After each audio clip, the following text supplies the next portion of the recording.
from the Young Turks, Cenk, Uygur, and Kasparian with you guys. So big day ahead, huge show. Obviously, we've got the war stories. We've got cultural war stories, unfortunately, in America. And Anna, we got Will Smith versus Chris Rock. We're gonna have our own take on that. The slap heard across the world. How you doing, Anna? I'm doing great. I'm sure that audience members are going to wonder why I'm working from home this week, and I am going to just come out and say that I tested positive for COVID. I'm feeling great, aside from a little bit of fatigue. But to keep my colleagues safe, I will be working from home until I test negative. So just want to give you guys the deets. Okay, deets with Smeets, mission accomplished. That's a reference to a bonus episode for members. Hey, tyt.com/join. All right, Anna, take it away. All right, let's do it. A dictator bent on rebuilding an empire will never erase a people's love for liberty. Brutality will never grind down their will to be free. Ukraine will never be a victory for Russia, for free people refused to live in a world of hopelessness and darkness. We will have a different future, a brighter future, rooted in democracy and principle, hope and light, of decency and dignity, of freedom and possibilities. For God's sake, this man cannot remain in power. For God's sake, this man cannot remain in power. Those were the controversial statements that President Joe Biden made over the weekend. And it's now being referred to as the moment that Biden went off script and allegedly crushed this delicate balance that he's been trying to strike since the beginning of Russia's invasion into Ukraine on February 24th. Biden's aides actually spent some time trying to walk back the statement that he made there to give the impression that the United States is not attempting to change the regime in Russia. Now, Biden's aides quickly insisted that the remark delivered in front of a castle that served for centuries as a home for Polish monarchs was not intended as an appeal for regime change. Kremlin spokesperson Dmitry Peskov also wasted no time in releasing his own statement saying, quote, "It's not for Biden to decide. The president of Russia is elected by the Russians." And when it comes to further condemnation, Emmanuel Macron also jumped in and said that he would not have used Biden's words, adding that he saw his task as achieving first a ceasefire and then a total withdrawal of Russian troops by diplomatic means. He told broadcaster France 3, quote, if we want to do that, we can't escalate in either words or actions. And he was also specifically referring to Biden's decision to refer to Vladimir Putin as a butcher. And look, I don't blame Biden for going off the cuff and expressing his personal opinions in regard to Vladimir Putin and his actions. In fact, it's now being reported that Russian troops are using missiles or weapons that include white phosphorus, which is incredibly dangerous. I'll give you more details on that in just a moment. But before I do, just want to make it clear that independent sources have not fully confirmed that yet. However, the Ukrainian officials have come out and said that these are the types of weapons that are now being deployed. Cenk. All right, and we'll tell you why the American government is not making a big deal out of that as well.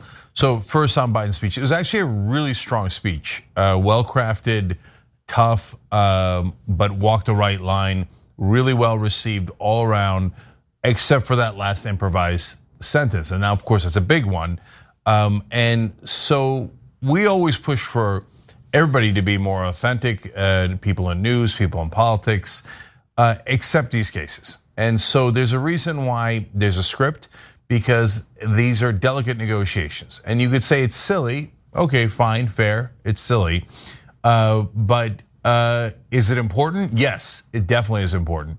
Like, why is it silly? Because we have to find a way to call Putin a butcher, but say that he should not be removed. Because if you say he should be removed, that signals regime change, which actually, logically, Putin is the one creating the problem. So you would think as a normal human being, well, that would solve it, right? But no, that indicates a larger attack against the Russian government itself. And of course, people in power take that stuff way more personally. Their egos are involved and maybe their lives are involved. And so that could upset the peace talks, etc. That's why Macron jumps in, because the French are trying to, in their own way, lead peace talks. So he shouldn't have gone off script like that. If you're a Republican and say, "Oh, can you believe Biden went off script and did it poorly?" Are you kidding me? Let's just put that aside. Donald Trump often went off script, and by the way, to his significant political advantage, because he came across as authentic, because he wouldn't stick to a script. The reality is he's of course a giant con man. He just couldn't stick to a script because he has trouble reading. And when he went off script, he would say things like, maybe you should inject bleach into your lungs. A total lunatic, okay? So this is not at that level, but this is a very delicate situation, and that's why it's receiving so much attention. But it also shouldn't distract from the fact that Biden did a great job of rallying allies in Europe, and we know the sanctions are working, because as we'll show you later in the program, the oligarchs are now starting to cry at significant levels, and that's real pressure on the Russian government. Right. I mean, over the weekend, Biden had many meetings with the homies, NATO allies, of course. He met with EU leaders. And so, look, on one hand, I don't blame him for feeling this way, but he does have to be strategic and control the rhetoric, because what he said there in implying or making it seem as though regime change is what the United States government wants, it plays right into the propaganda from Vladimir Putin and the Kremlin itself. This idea that the real enemy here is the United States. The reason why this invasion happened is because of the United States. I mean, it's ridiculous propaganda, but Biden's words could be used to add some credibility to that nonsense propaganda coming from Vladimir Putin himself. I do also want to talk about some of the reports coming from Lviv, where allegedly Russian troops have deployed 6 missiles while Biden was giving that speech. And the accusation is that Russia has now resorted to using weaponry that includes white phosphorus. Now, that is a serious allegation, but I want to make it clear that this is the type of weaponry that the United States military also uses, although they claim they use it to create smoke screens, not to target civilians. I'll let you do with that information what you will, but here are the details we know. Now, Ukrainian forces shared photos of the white phosphorus raining down days after President Zelensky had warned the world that Russia was using phosphorus bombs against peaceful people in Ukraine. White phosphorus is a highly toxic chemical substance known for its ability to burn, as one chemical weapons expert put it, very vigorously through human flesh. In fact, this next video gives you some more information on this type of weapon and how it is considered a crime, a war crime, to use it against civilians. But again, its use is pretty widespread. Let's watch. Phosphorus bombs utilize the white form of the chemical substance phosphorus, and white phosphorus is notorious for its horrific capacity to burn through human flesh with a combination of heat and fire. Bombs, rockets, mortars, and shells loaded with white phosphorus ignite as soon as that chemical substance comes into contact with the air, essentially upon delivery. If they land on a person, they can burn that person all the way down to the bone. And if the person survives, they can suffer respiratory damage, infection, and organ failure as a result. So it's illegal to use phosphorus bombs on civilian targets, and most definitely a war crime to intentionally airdrop them on densely populated civilian areas. But as a general rule, white phosphorus actually isn't banned outright by international weapons law or the law of armed conflicts. So when we talk about chemical weapons and how Russia potentially using chemical weapons should be considered a so-called red line, we have to take into account that some chemical weapons don't count, including white phosphorus bombs, because other countries, including the United States, also happens to use it. Although again, they claim they use it for different purposes. Yeah, well, the US explanation is horse crap. Israel says the same thing. But what you just saw the explanation of it, as soon as it comes into contact with air, it instantly goes into effect. Well, I don't know if you guys know this, but smoke travels. Oh, no, we didn't use it on civilians. Really? Well, you exploded in the air. Especially in places like Gaza Strip, where is it gonna go where there isn't civilians? It's an absurd claim. Or does the white phosphorus look down and go, oh, no, there's people down there. No, let's not land there. No, white phosphorus is terrible, should not be used. The only reason why it's not a massive international story now is because the US and Israel also use it. So it's funny, our media, I mean, we make fun of the Russian outlets and their obvious propaganda. Ours is a little bit more subtle, right? Because if the US and Israel didn't use white phosphorus, not just our government, but our media right now would be like, this is an outrage. It can vigorously burn through the flesh of Ukrainian children, which by the way is true. But our press doesn't say any of that because we do the same thing. Exactly. Now, back to Biden's comments. Just today, he was asked whether or not he had any regrets for using that type of rhetoric in referring to Vladimir Putin. And here's what he had to say. You now regret saying that because your government has been trying to walk that back. Did your words complicate matters? Well, you asked 3 different questions. I'll answer them all. Number 1, I'm not walking anything back. The fact of the matter is I was expressing the moral outrage I felt toward the way Putin is dealing and the actions of this man. Just brutality. Half the children in Ukraine. I had just come from being with those families. And so, but I want to make it clear, I wasn't then, nor am I now, articulating a policy change. I was expressing the moral outrage that I feel, and I make no apologies for it. Cenk, I feel like that was a near perfect response to the question, right? No, I'm not apologizing for what I said. Our policy hasn't changed, let me be clear about that. But I'm not gonna apologize for referring to him as a butcher. I'm not gonna apologize for saying that this is not a person who should be in charge of Russia. Yeah. No, I love that answer. It's the dichotomy between domestic policy Biden and foreign policy Biden is one of the most amazing things I've seen in politics. In domestic policy, he is a disaster, which we're going to talk about in just a minute. But in foreign policy, I mean, he often nails it, right? And so I know the mainstream media loves endless wars. That's why they're pushing him to a World War III here. Oh, why don't you do a no-fly zone? Why don't you bomb them harder? Why don't you speak tougher? On Afghanistan, they're like, God damn it, why are you withdrawing? So, but they're wrong about all of that. I'm glad we withdrew from Afghanistan. He put us in the Paris Climate Accords. That was easy. He could definitely do more. He should restart the Iran Accords, etc.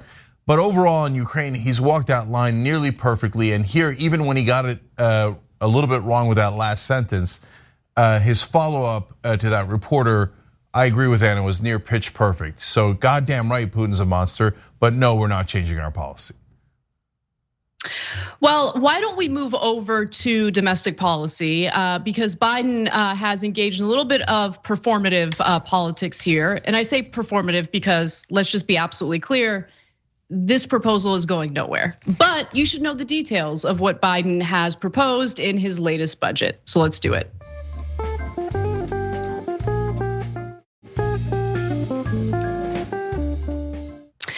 President Joe Biden's latest budget proposal calls for more funding in many areas, including policing in America, defense, a lot of bad things, but also he's proposing funding for a lot of great things.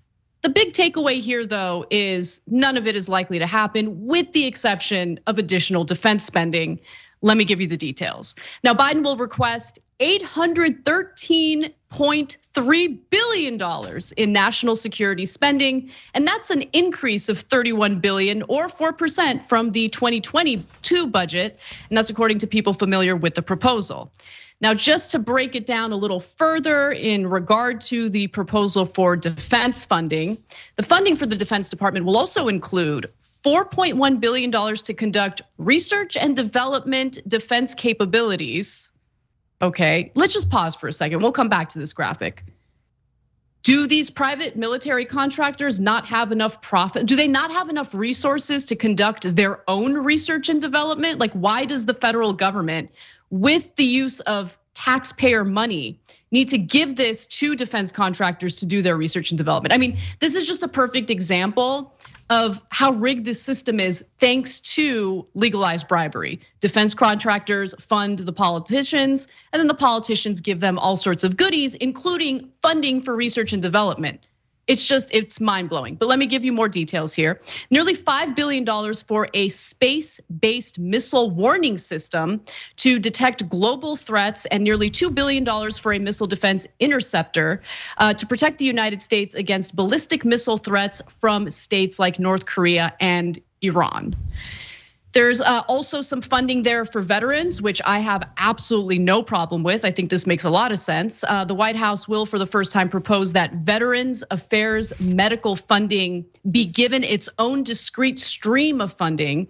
The administration plans to use the defense proposal to send a message to Congress that funding for veterans deserves the same sense of urgency as investments in national security. I would venture to say it deserves way more priority than the money that we typically provide for weapons development and stuff like that.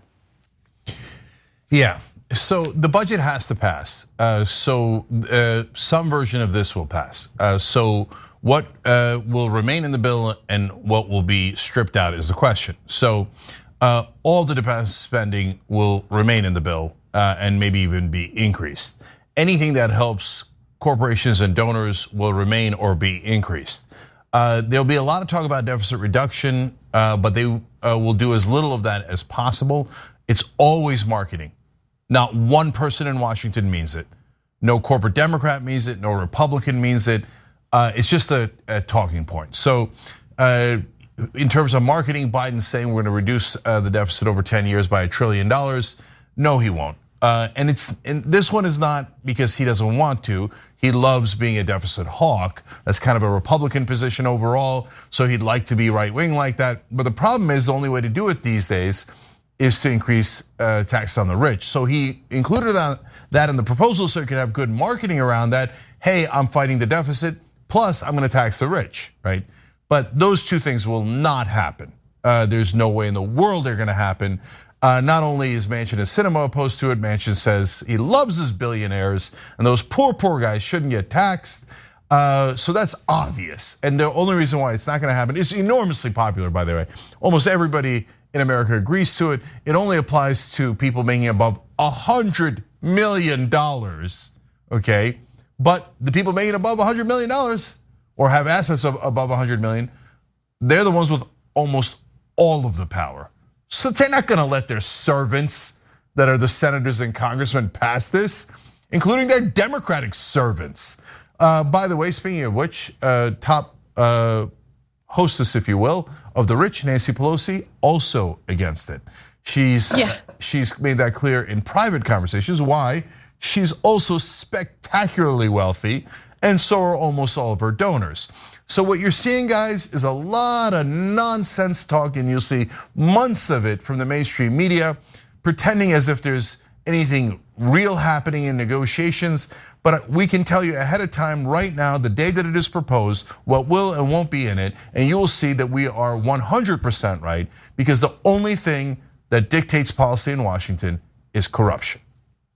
Yeah, you're absolutely right, Cenk. I agree with you. In fact, look, to be fair, even Trump would come out with his annual budget proposal, and most of the items in there would never even make it into any legislation. The only thing he really accomplished during his stint was the $2 trillion in tax breaks for the rich. And so, to your point about how this is nothing more than like a PR stunt, it's not really gonna go anywhere, at least the more popular, important parts of his proposal. It's incredible because he's bragging about the wealth tax, right? And how it's going to increase revenue for the federal government. You said to the tune of $1 trillion over 10 years. Other estimates are far lower than that. So let me give you the details and then I'll get to the point I'm trying to make. So the budget will outline a minimum tax on billionaires, which would require that American households worth more than 100 million pay a rate of at least 20% on their income, as well as unrealized gains in the value of their liquid assets, such as stocks and bonds, which can accumulate value for years, but are taxed only when they're sold. So that wealth tax is expected to bring in $360 billion in revenue over 10 years. We know it's not gonna go anywhere. We know they're not gonna pass this. So if he's just doing this as a marketing thing, then why didn't he just say, I propose we reverse the Trump era tax cuts, which would raise $2 trillion in revenue over 10 years. You get what I'm saying? Like, yeah, even the nonsense PR that he's doing is weak as hell. Yeah, I hear you. So just to be clear, the tax increase portion of the budget would result in $360 billion extra into the American budget and reduce the deficit. The overall package, Biden's team says, would reduce the deficit by $1 trillion, the whole budget together, okay? So why not just say $2 trillion? There's a couple of reasons why. Their own donors won't allow Biden to do that. So for example, Biden says we're gonna bring the tax rate back to 28%. Well, it wasn't 28%, it was 35% before Trump and the Republicans and some Democrats implicitly cut it, right? So why not, to Anna's point, why not bring it back to 35%? Why not even try for 35%? You know you're not gonna pass it anywhere because his donors would be furious. And they would say, now remember, the most you could even pretend to do is 28%, and don't you dare say a nickel more than that, okay? So, and then of course he'll heal and he'll do as he's commanded. So, but guys, at the end of the day, it really doesn't matter. It's all theatrics. So the idea of that billionaire tax passing, even though it is massively popular in the country, about 3/4 of Americans want it, and we live in a so-called democracy. It has a 0% chance of passing. Zero, none. Any talk of it now is total nonsense. So do not, and how much credit do I give Biden for at least proposing it? Also zero, because he doesn't mean it. He's lying. He's not even gonna try to pass it. We've seen this movie before, and here's a guy who's giving him a ton of credit on foreign policy. I'm telling you, on domestic policy, it's nothing but a lie. They won't even bother trying. Yes, and to your point about the overall proposal raising, $1 trillion in revenue, other proposals within this include a tax, just a 1% tax on corporate stock buybacks, which sounds all great and dandy. That will likely go nowhere, and even that proposal is weak compared to what we had in the country in terms of regulations previously. We did not allow companies to artificially inflate the value of their shares by buying their own stocks. And those regulations were loosened over the years. And now we have companies spending a whopping, just last year alone, $882 billion in corporate stock buybacks. And this year, they're expected to spend $1 trillion in corporate stock buybacks. And by the way, speaking of that number, $1 trillion, how soon before we see the defense budget balloon to $1 trillion? We're getting closer. Yeah, so again, the corporate buyback provisions have a 0% chance of passing. And like one provision in there says that even if you do buybacks, executives cannot participate for 3 years. Corporate executives run this country completely and utterly. They're not gonna let you touch their own compensation. That's gonna get laughed out of the building by the bosses in Washington, who are those same corporate executives. And if you're a right winger or a left winger, you all know this. The only people who don't know it are the people who read the New York Times and watch CNN and MSNBC. They get brainwashed into thinking, oh, there's real drama here. Oh, the Democrats are trying so hard. Oh, golly gee, they're trying so hard to get accountability. No, there's no way they're gonna do that. New York Times had a hilarious description of this, where they say, well, some executives, there's theories out there about how executives might be doing the buybacks because when they do, they sell their own stock and at a higher rate, but it's because it increases the value of their own stock prices. Oh, is there a theory about that? Okay, oh wow, what then? There's also a theory on gravity.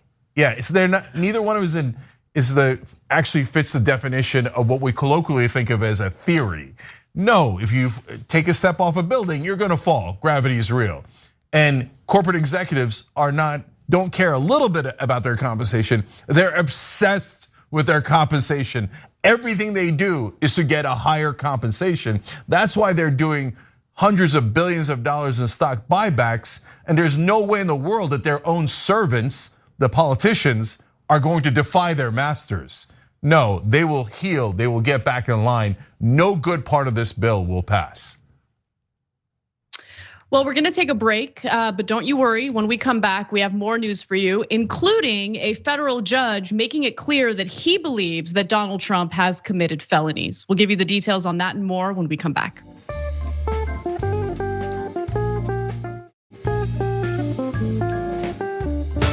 All right, back on TYT, Cenk and Anna with you guys. Anna's got more news. A federal judge has made clear through his ruling that he believes that Donald Trump and his former lawyer, John Eastman, likely committed felonies with their attempts to overturn the results of the 2020 presidential election. Now, regardless of what this judge thinks, I want to make clear that he does not have the ability to prosecute Trump for these alleged felonies, but he does have the ability to help hand down rulings in regard to what kind of documents can be subpoenaed in the investigation into January 6th. Now, here are the details. Judge David O. Carter of the Central District of California released a court filing in which he wrote that Trump, quote, more likely than not, end quote, committed felony obstruction, conspired to defraud the United States, and dishonestly conspired with Eastman to obstruct the joint session of Congress by trying to have his election loss overturned.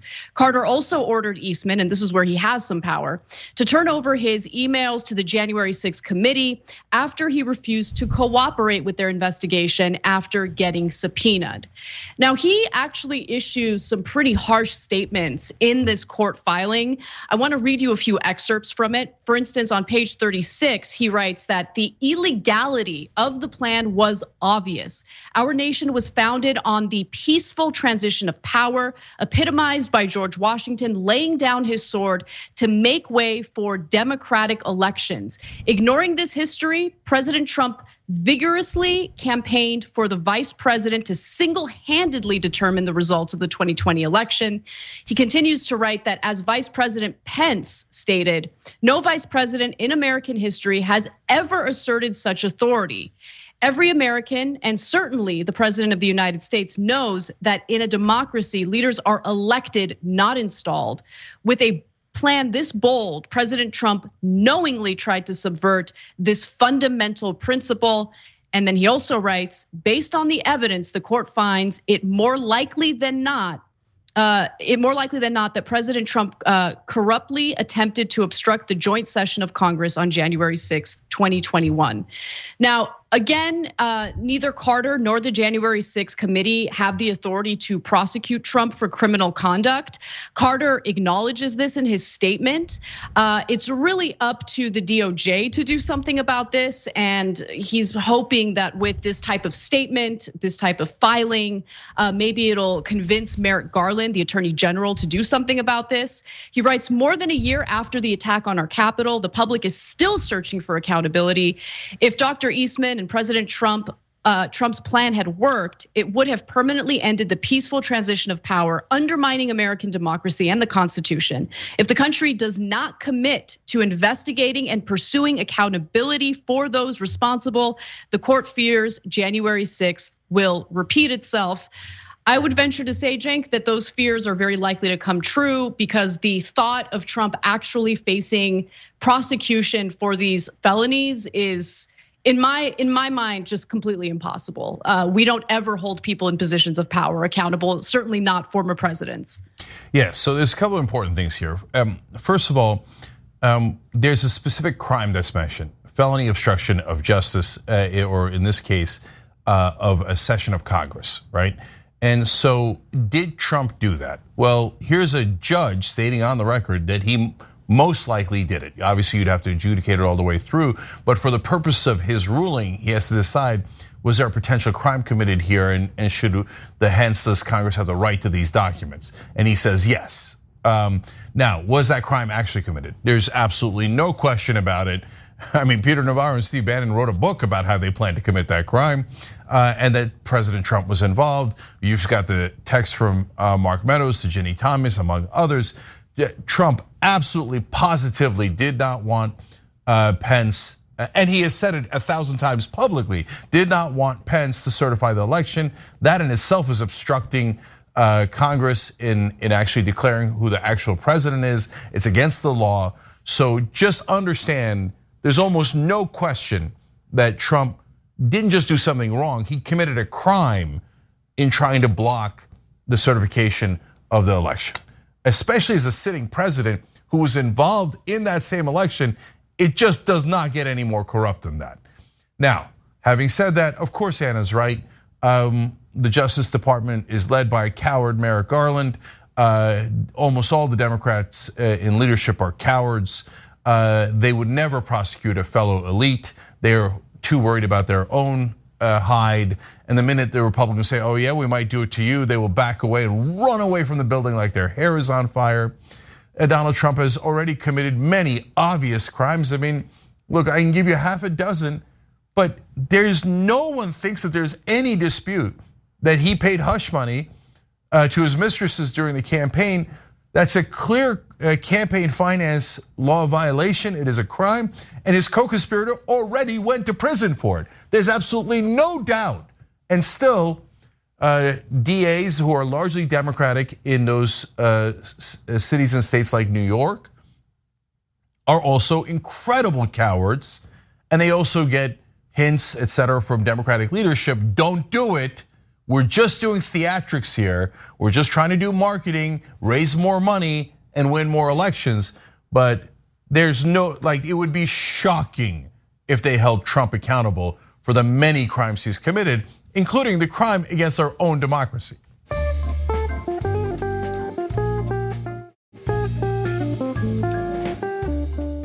You know, we see what the consequences are when the American people lose faith and trust in their institutions. We see it when it comes to losing faith or trust in local police departments and how that plays out. We see it happen on a federal level with various federal agencies, whether it be the CDC in the middle of a global pandemic, or the FDA when it comes to approving vaccines. Look, on one hand, it's frustrating because the lack of trust oftentimes translates into people doing reckless things that only harm themselves. But at the same time, how could you blame them for losing faith in our institutions? Here's a perfect example of how we do have a two-tier justice system. We've known that, especially when it comes to ordinary citizens based on their identity, their background, their race, what have you. But on a federal level, when we see the type of treatment the elite get when they are engaging in potential felonies versus ordinary people. I mean, when it comes to financial fraud, any ordinary American would definitely be prosecuted for that. If they're lying on their IRS forms, if they're lying when they file their taxes, if they're inflating assets to obtain insurance or loans, they're gonna be prosecuted for that. And then you look at Donald Trump, and all of a sudden you have federal prosecutors kind of backing off of their criminal investigation into the financial fraud that he allegedly committed. Financial fraud that was corroborated by his own former personal attorney, Michael Cohen. So I give you all that context to just make this point about how the reason why we're seeing American society crumble the way that it is because the very people in positions of power, the people who are supposed to be those handing out the consequences or ensuring that there's accountability for bad behavior, typically don't do that when it comes to people in positions of power. And that has to change if we're ever gonna get to a better place overall in this country. Yeah, so I wanna just build off of that. So Republicans commit more crimes, especially white collar crimes. And we've proven that over and over again throughout our coverage. It's not that Democrats don't commit crimes, the Republicans just are brazen and are over the top at a much higher rate. And part of the reason for that is because Democrats never prosecute white collar crimes, never. So the only way you're ever gonna get prosecuted by a Democrat or Republican is if you stole from other rich people, like Bernie Madoff did, and there's one partner at Goldman Sachs who stole from the other partners at Goldman Sachs. Those are the only well-known cases. Those are the only cases, period. So the rich run this country. You know, we talk about the oligarchs in Russia. Our oligarchs are arguably stronger than the Russian oligarchs. They have an iron grip on both of our parties. They set up this beautiful theater where it looks like there's actually competition going on and back and forth, but Democrats are good cops, Republicans are bad cops. They work together on behalf of the rich. So every actual American knows this, but if you turn on CNN, will you ever see them saying that? Never. They'll treat these stories like, oh, okay, well, then we might have prosecution and we'll see what Merrick Garland does. And they treat it as if it's real. Biden's budget proposes a billionaire tax, and they're all having earnest conversations about it. MSNBC, oh, what a great proposal by Joe Biden. Well, go get him, Tiger. They're all lying to you. It's a joke. They know that budget's never gonna pass. You guys know what the average billionaire pays in taxes? 8%. They pay way less than you. They pay way less than you in federal taxes. So, and then none of them ever go to jail for any of their crime breaking or law breaking. And so here's Donald Trump, the top con man, the top criminal, the one that the Democrats say they are most concerned about, and the one that if he wins a re-election could single-handedly end democracy, especially if you don't hold him accountable now. Still, the Democrats will do nothing in their infinite cowardice and corruption. Now, I tell you all that with great confidence ahead of time. And for all the Democrats who are crying, oh no, Joe Biden and Merrick Garland are great and honest people. They will hold people to account. Okay, you want to bet? I guarantee you I'm right. What would you like to bet? There is no chance you're right. So you will see, and then after I'm right for the 1,000th time in a row, Democratic establishment shills will come out and go, but Cenk, there was nothing we could do. Manchin, cinema, parliamentarian, blah, blah, blah, blah, blah, blah, blah. No, we do the real news. So if Trump is going to be held accountable, there would need to be a massive sea change in American politics that does not exist today. I'll give you one last detail. Anna told you about the financial corruption that Trump and fraud that Trump was definitely involved in. There's no question. His top lawyer said, here is how we cooked our books. There's no question at all, right? The Manhattan DA backed off that investigation. I don't know if it's because he's the world's largest coward or if he's just specifically corrupt or if the Biden administration told him, hey, remember, we're Democrats. We don't ever actually do anything. Everything we say is a lie and for marketing purposes. But either way, the Manhattan DA is currently refusing to, and prosecutors within that office, top prosecutors, really well-respected prosecutors, resigned and then said publicly, we definitely have the evidence, and they are choosing not to pursue it.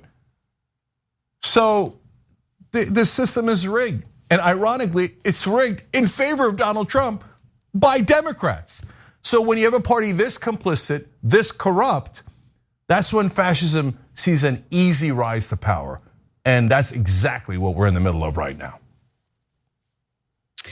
All right, we're gonna take a brief break, but when we come back, and definitely stick around, there are a lot of great stories that we wanna get to, including Fox News asking a Republican some tough questions.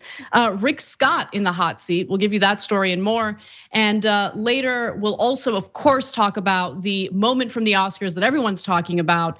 Will Smith slapping Chris Rock on the face, on stage. We've got those details and more. Stick around.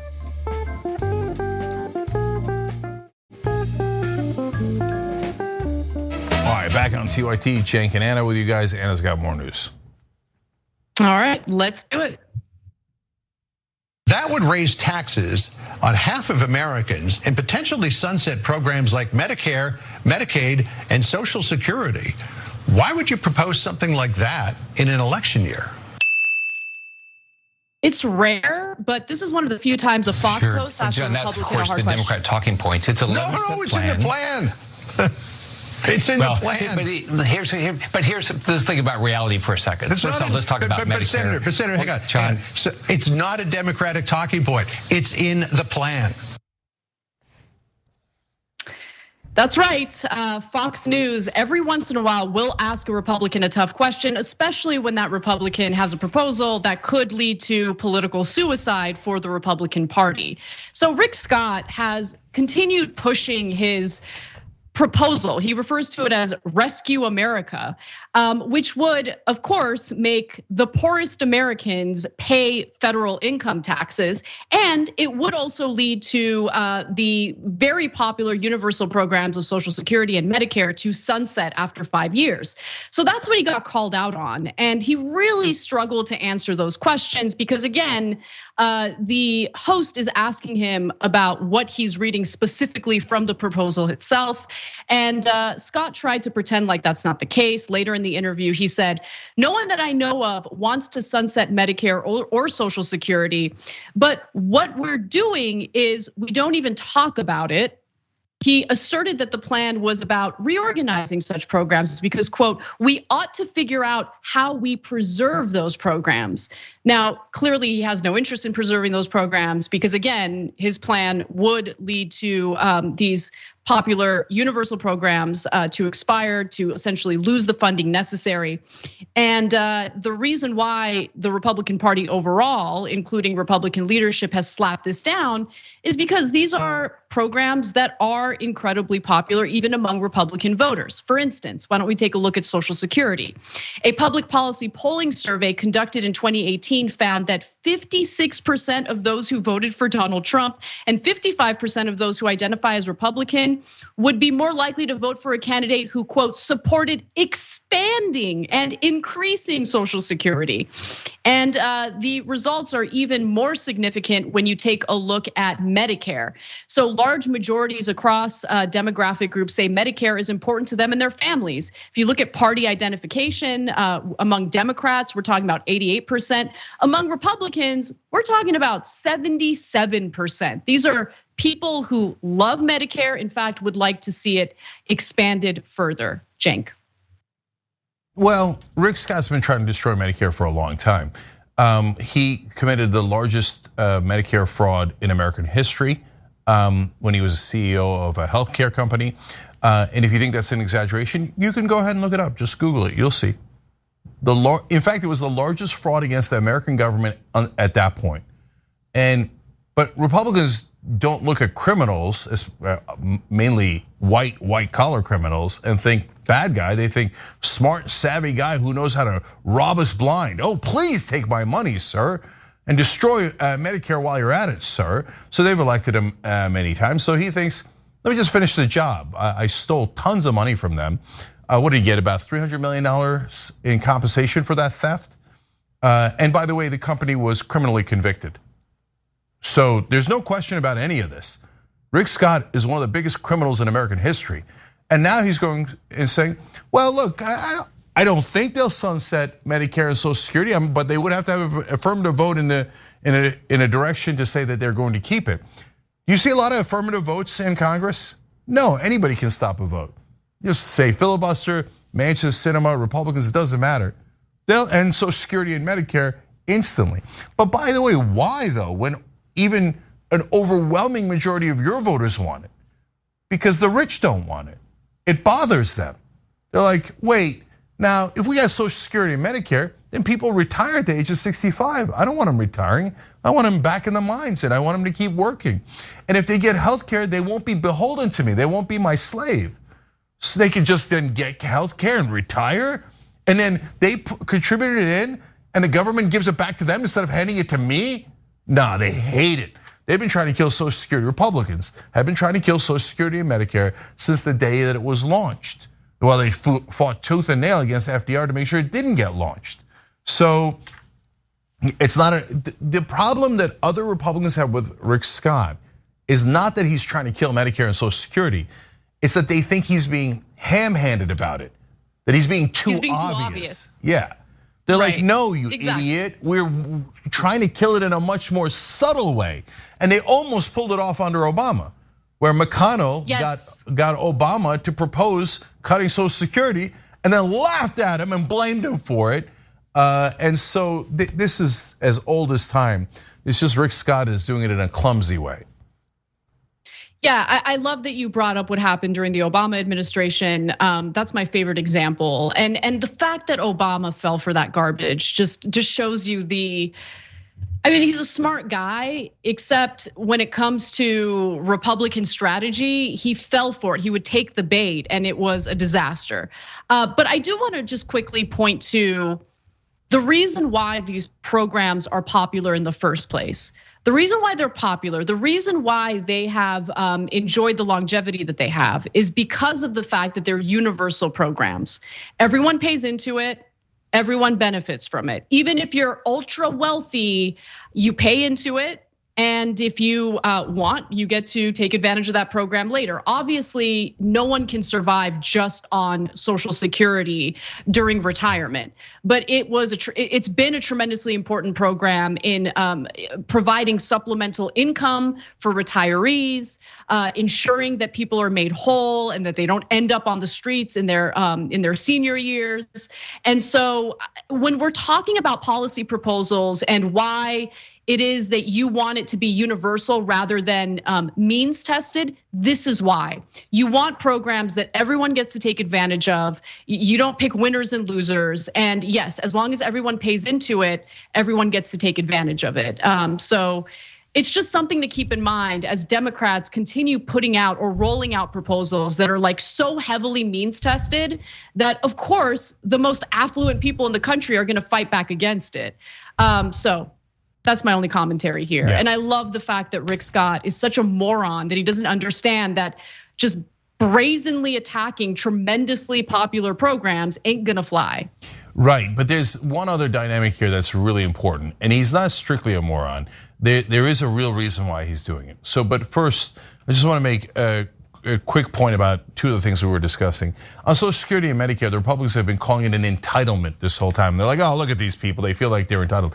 As you all know, because you paid into Social Security and Medicare your whole life, yes, you are entitled to it because it's your goddamn money.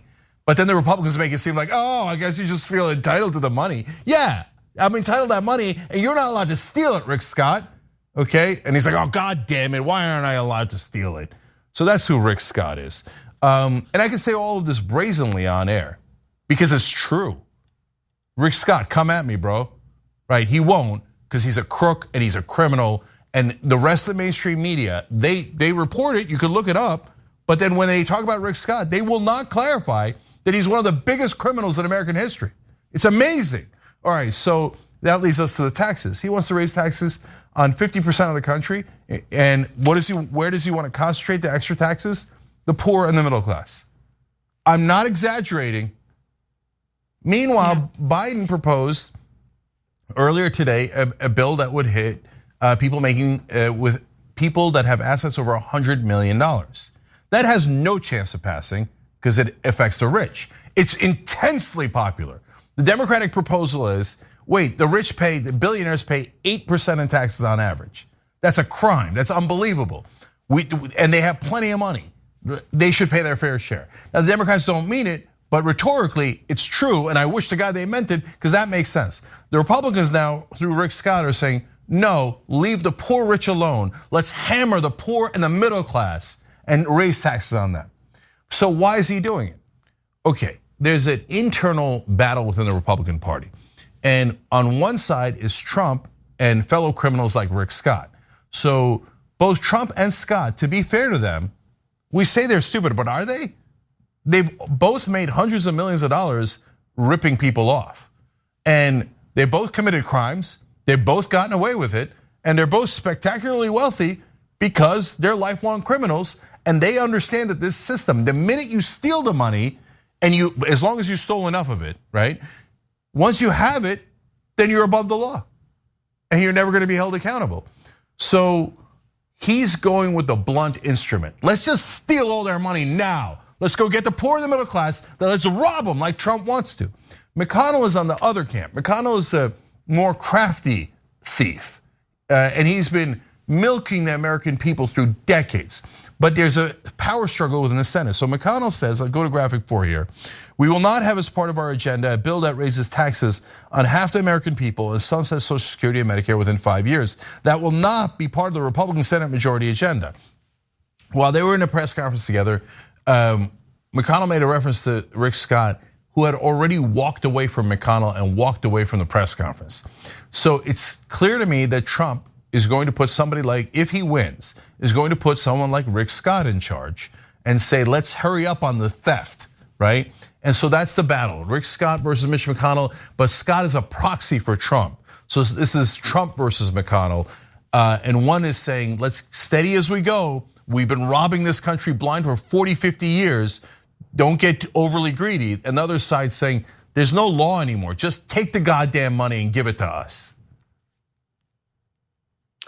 Yeah, I think your prediction is exactly right. And it's amazing because when you look at the amount that they would save in taxes, it's such a minuscule amount. And the amount of pain and suffering that it would lead to if we cut the taxes that are necessary to fund Social Security. I mean, it's just so they can save a little more money. But I mean, it's not surprising with someone like Donald Trump, who never misses an opportunity to scam people just so he could pad his own pockets. So again, not surprising. This is who they are. This is the Republican Party. And keep that in mind as they pretend to be these economic populists. They're not economic populists. The last thing they would want to do is reverse the damage that's been done by the rigged economic system that we're living under. All right, we got to take a quick break. When we come back, we will get into the whole Oscars drama involving Will Smith. We have a great poll on that for you guys as well, so stick around, we'll be right back. Thanks for listening to the full episode of The Young Turks. Support our work, listen ad-free, access members-only bonus content, and more by subscribing to Apple Podcasts at apple.co/TYT. I'm your host, Cenk Uygur, and I'll see you soon.